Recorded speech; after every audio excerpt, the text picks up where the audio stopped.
Sir. Alright, so before we start, man, I just want to say, man, I've been trying to do this interview for 10 years now. I got a list of 5 people that I want to interview before I'm done with my career. And Bum J, you've been on that.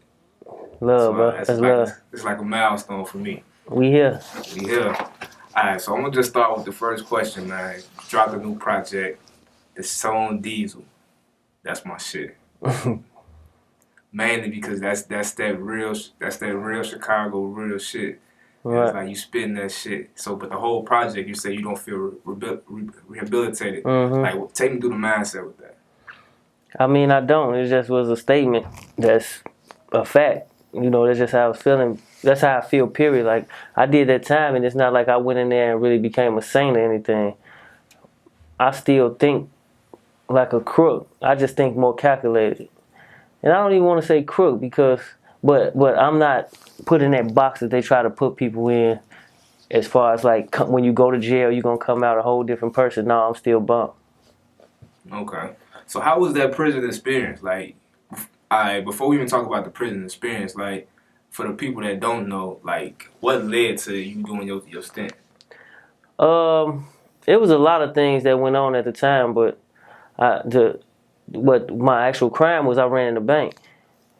And it's kind of crazy. Like, I was telling somebody this the other day, like, well, I was just wilding, man. I knew a couple guys who had did it, and oh man, it's easy. It's easy to run in a nigga house, you know what I mean? So ain't nobody in there with a gun, none of this. So I felt like, man, I didn't kick those down. This should be easy.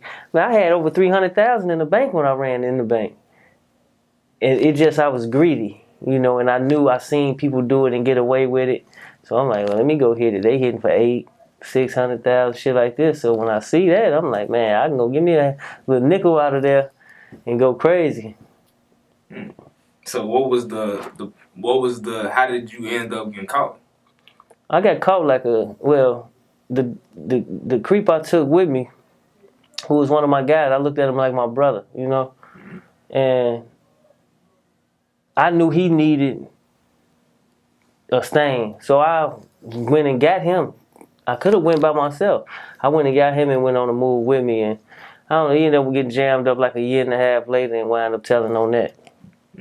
So that's how I got jammed up. Like, I was scot-free. They knew nothing about me, none of that. So, you know, he just implicated me in it. And me, weighing the time from the time they offered me to the time that I can get if I lose, I just went on copped out to it because I could have fought. Because all he had was this creep saying that I did something with him. Right. That's it. All right, so take us through your mindset being in prison over them years. Like, what was it like? I mean, I really wasn't thinking about. I knew I had time to do. So my regretting stage always kind of in the bullpen area. But once I realized, look, you got time to do, you kind of get into a bid, which you want to get your mind, me personally, I want to get my mind focused on doing my time. So that means staying busy.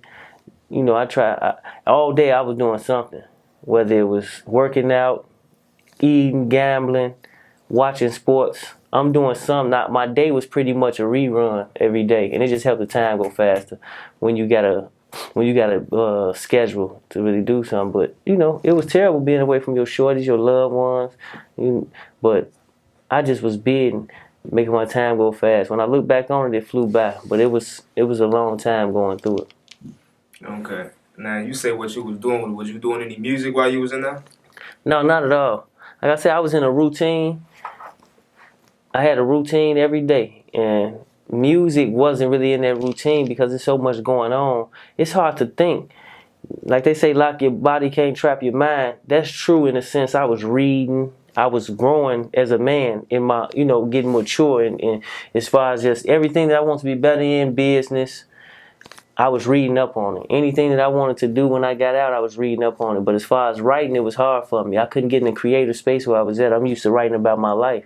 It's only so many songs you can write about jail, and who won't even rap about that experience? Me personally, I don't. I don't want to relive that through my raps, kind of. So, I always was a person that rapped about what's going on at the time, and jail just didn't seem like I felt trapped in there. So if I was gonna be rapping, it was gonna be reminiscing more than anything.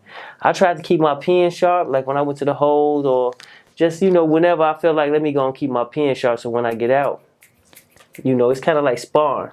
So I did a little sparring, but I wasn't writing songs or anything. It's just I just write bars just to stay sharp. So when I do get out and get to living, I can rap about it. Okay. So you've been home for like a year. You came home last summer, right? Yeah, I came home last March, April, May. Last May. Yeah. So you just now dropping your first EP, and I'm a journalist, so I do this. It was supposed to be called Luxury, right? Yeah. Yeah. Well, I was indecisive at the time. I really wasn't gonna drop a project, to tell you the truth. I mean, I didn't want to put no thought into it. I just wanted to drop some things. And I started getting with my teams, and they was like, hold on, slow down, let's start doing this a different way. Let's stack these up, let's get this right. And then me and myself, I just felt like the more songs I stack, the more I can flood it once I do actually put out a first album. Mm-hmm. What this had, 9 songs on it? I done did over 100 songs since I've been home. So really? Now the floodgates is just open. It's just piecing them together and keep working. Now I can keep just flooding it. But so that was what the plan wound up being. Luxury is really my brand of rap. That's what I was trying to get. It's just like hyphy or drill. I want to get my brand a rap that's a luxurious luxury. But I was gonna name the album that we just had to change the plans. So another thing with the album is only on SoundCloud. Why we not streaming on the sites? I took some advice from the people, and I'm gonna get it on Tidal. I'm gonna get it on, but they didn't really want it on the DPSs because they didn't really want. See, it's like dropping a mixtape to an album almost. Mm-hmm. I'm in this to get a bag too. I do this for fun, but I'm also trying to. When the bag comes, I'm gonna be happy. You understand? So my advisor was telling me like, when you put out on DTS, it's almost like they checking your record sales. You understand? Mm-hmm. So if it doesn't do well, it's like a notch against you. I heard Nipsey Hussle say this. 50 Cent gave him that advice. Man, put the mixtape out. Don't go to the DTS because these people looking at it. This is a business. You feel me? So if the numbers wasn't where those guys on the other side, but they can't do that as far as with the mixtape. So it was a business decision more than anything. Okay. Yeah. So now you say your advisors. Who are some of the people that's been giving you the game since you've been back? A lot of guys, like people I trust that's successful in the music business, but a lot of guys, like I got my managers, just artists that I bump into or that I have relationships with. They give me good advice, and these are some of them. Okay, is any of them Ye? Ye gave me some good advice, but he's not the guy that told me that. Okay, because just going on, just like in the music industry and your relationship with Ye, like everybody thought you was gonna come home. Everybody thought you was gonna good music, and you was gonna ink with them, and he was just gonna get you right. What happened with that situation? Well, to tell you the truth, like, I'm not sure how much. I know he's very invested in good music, but I always want to come home and boss up, get my own thing going. I've never been the type to go and look for something from someone. I always want to heat my own fire, and the collaboration comes genuinely, then it does, Mm-hmm. And I knew I can go to Ye and get a deal. I turned so many deals down because I've been home, period. Because I'm not messed up about no money. Like the sack is there.